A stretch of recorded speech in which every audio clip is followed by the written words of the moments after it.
ভক্তের নিকটে গিয়ে বলছে ভক্তগণ, তোমাদের কাছে একটি ভর্তুকি আছে। আমার নিকটে হাত পেতে চেয়েছে, তার হাতে আমি কি তুলে দেব? কোথায় পাবো কি দেবে আমার? এদিক ওদিক চতুর্দিক খুঁজিতে খুঁজিতে এক ভক্ত একটি ভর্তুকি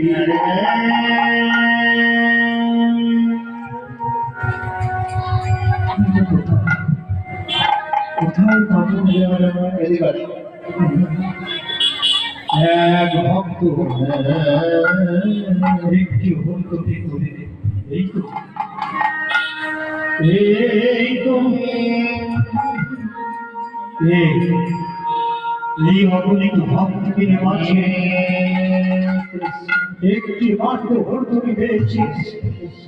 পুরোটাই যদি দিয়ে দিই, সন্ধ্যা ভজনের পর মহাপ্রভু আবার যদি চায়, তাহলে না না,